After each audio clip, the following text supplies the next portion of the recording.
Eh bien bonjour à tous les amis, supporters sportifs parisiens, amoureux du football, supporters d'autres clubs, bienvenue à vous. Les amis, on se retrouve pour une petite vidéo mercato parce que oui, ça bouge au PSG. On entre dans le Leonardo Time, d'accord?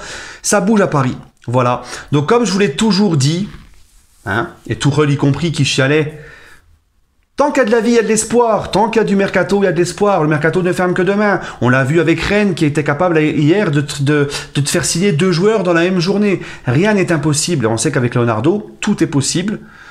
Donc là, Moïse Kean est annoncé par tous les médias. Il va venir en prêt. La seule chose, c'est à savoir s'il va venir avec ou sans option d'achat. Apparemment, le Paris Saint-Germain est en train de négocier pour mettre une option d'achat sur le joueur.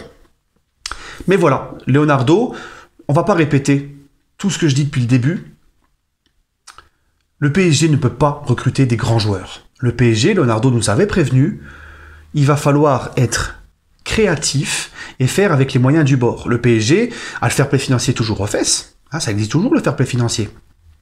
Le PSG a perdu beaucoup d'argent avec la crise sanitaire. Il ne peut pas faire ce qu'il veut là. Il ne peut pas envoyer beaucoup d'argent. Donc ils font en étant créatifs, comme ça a été le cas avec Florenzi qui débarque prêt avec option d'achat de 8 millions. Et bien là, Leonardo, il a encore été créatif et réactif. Il te ramène Moïse Kean en rotation. Alors, Moïse Kean, les gars, moi je valide à 200%. Pourquoi? Tout simplement parce que c'est un joueur qui, pour moi, à 17 ans, il commençait à la Juventus. Le mec te marquait des buts. À 18 ans, il te marquait des buts très importants. Avec la Juve en Ligue des Champions, en Serie A, quand il rentrait en jeu, il était toujours quasiment décisif. C'est un mec qui est polyvalent, qui peut jouer sur les côtés, qui peut jouer neuf. C'est un mec qui est puissant, c'est un mec qui a une profondeur de jeu. Et ça nous manque cruellement.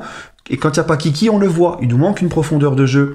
C'est un joueur qui sait jouer avec les grands joueurs, qui a l'expérience de la Ligue des Champions.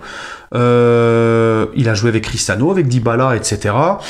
Ça s'est un peu moins bien passé à Everton, mais vous savez, des fois, parce que Sarri n'en voulait pas, mais sous Allegri, à la Juve, il était très fort. Très bon quand il rentrait, très intéressant. Il pèse sur une défense. Alors oui, à Everton, parce que Sarri n'en voulait pas, il rentrait pas dans ses plans de jeu. Il est parti à Everton, ça n'a pas fonctionné. Pourquoi? Tout simplement parce que des fois, il y a des joueurs comme ça où il y a dans des clubs, ça ne marche pas, pour plusieurs raisons, pas épanouis dans l'environnement où ils sont. Ils n'arrivent pas à se faire au plan de jeu du coach. Ils ne sentent peut-être pas la confiance du coach. Ils n'y arrivent pas à s'adapter. Comme dit Maria, quand tu vas le chercher à Manchester, ce n'est plus que l'ombre de lui-même. D'accord? Florenzi, quand tu vas le chercher, à la Roma, depuis ses 2 blessures, il était moins bon. Parce qu'il y a des joueurs comme ça, où Di Maria, par exemple, à Manchester, était mal utilisé par Van Gaal, ne s'entendait pas avec Van Gaal ne lui faisait pas confiance, et la ville de Manchester ne lui convenait pas. Donc voilà, c'était tout un ensemble qui faisait qu'il était moins bien. Il est revenu à Paris, il s'est épanoui, il a des statistiques incroyables. D'accord? C'est pareil pour Moïse Kean. Peut-être qu'à Paris, il va pouvoir retrouver un très bon niveau. En plus, moi, comme je vous l'ai dit, pour moi, il est très compatible avec les Mbappé, les Neymar, etc. Et il y a des joueurs qui ont besoin, à l'image de Florenzi aussi, de retrouver un nouveau challenge, de retrouver une envie, une motivation. Ils ont besoin de changer d'air en fait. Il y a une certaine lassitude qui fait que il faut qu'il change, il faut qu'il bouge. Et puis ça arrive à un joueur dans 1 ou 2 saisons d'être moins bien et de se relancer et de repartir en avant. C'est arrivé dans plein d'exemples tout ça dans le football. D'accord? Donc on ne va pas juger Moïse Kean pour son petit passage à Everton. Moi franchement, pour la rotation Vicky Cardi, je valide à 2000%. Maintenant j'espère que Leonardo, et c'est largement possible avec lui, va nous faire avant demain minuit un milieu, voire même aussi un défenseur, pour remplacer Thiago Silva, parce que même si tu as Marquinhos et Kimpembe, il faut bien quand même une bonne concurrence à ces 2 mecs-là, parce que pour moi, Kehrer et Diallo, c'est un petit peu light. Mais voilà, moi, Moïse Kean, je kiffe. Regardez Florenzi, tout le monde disait, c'est quoi ces trucs crus? Depuis que c'est fait les croisés, il fout plus un pied devant l'autre. C'est largement au-dessus que Meunier et Kehrer. Et tout le monde, maintenant, lui lèche les bottes. Donc moi, je suis très content de l'arrivée de Moïse Kean. Encore une fois, Leonardo a été créatif, réactif. C'est lui le boss du sportif, c'est lui le patron, et il l'a montré à Tuchel. Il a remis en place Tuchel, je voulais en parler 2 minutes de ça. Et il a bien raison de remettre en place Tuchel. Parce que Tuchel, les amis, il il a toujours été comme ça. À Dortmund, à Mayence, il a fait pareil avec Antero Henrique. Et là, il a voulu faire pareil avec Leonardo. Le mec désigne sa direction quand ça va pas dans son sens, quand il est pas content. Hein, alors que le mercato n'était même pas terminé. Leonardo lui a tout simplement montré que c'était qui le patron du sportif. C'était lui l'institution, c'était lui le boss. T'as voulu jouer? On va jouer. Je vais t'écraser devant les médias comme t'as voulu faire avec moi. Et il a tout à fait raison. D'accord?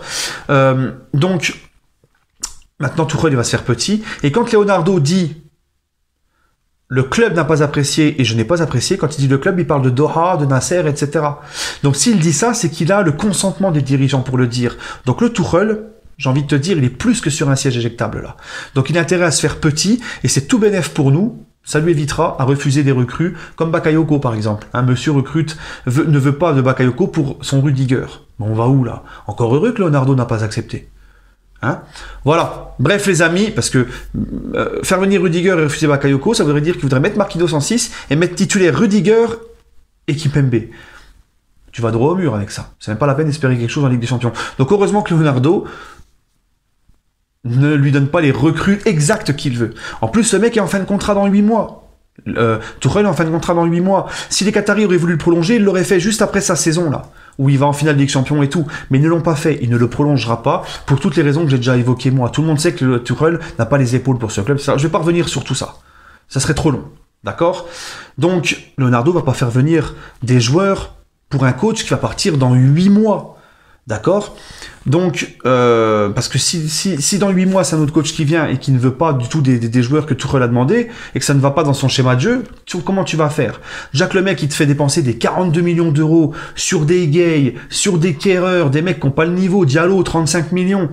Au bout d'un moment, ça va, quoi. Hein, on a claqué beaucoup de thunes sur des joueurs de second couteau à cause de Tuchel. Et ça, c'est problématique aussi. Regarde Leonardo. Ses recrues, c'est qui? Navas, Icardi, récemment Florenzi. Option d'achat, 8 millions, donc c'est pas 42. Là, c'est une option d'achat, 8 millions d'euros que tu paieras la saison prochaine. Et le mec, il a 3 Kehrer à chaque jambe, 3 Meunier à chaque jambe. Voilà. Donc je suis désolé, mais oui, confiance à Leonardo. Et c'est tout. C'est lui le boss du sportif. Voilà. Sur ce, les amis, prenez soin de vous et allez Paris.